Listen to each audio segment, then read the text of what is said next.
వాయు కాలుష్యాన్ని కట్టడి చేసేందుకు రేఖా గుప్తా ప్రభుత్వం సరైన చర్యలు తీసుకోవడం లేదని ఆరోపిస్తూ ఢిల్లీ వాసులు నిరసనకు దిగారు. స్వచ్ఛమైన గాలి కావాలంటూ వివిధ వర్గాల ప్రజలు, పర్యావరణ కార్యకర్తలు ఇండియా గేట్ వద్ద భారీ నిరసన చేపట్టారు.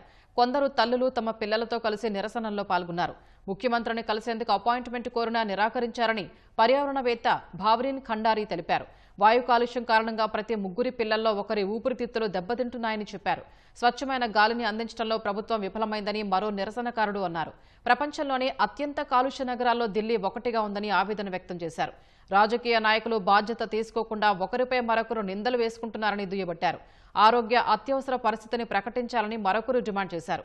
ఈ క్రమంలో అనుమతి లేకుండా నిరసనకు దిగారని పేర్కొంటూ పలువురు నిరసనకారుల్ని పోలీసులు అదుపులోకి తీసుకున్నారు.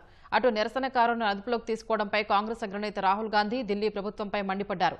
శాంతియుతంగా నిరసన తెలుపుతున్న వారిని నేరస్తులుగా చూస్తున్నారని ఎక్స్లో పోస్ట్ చేశారు.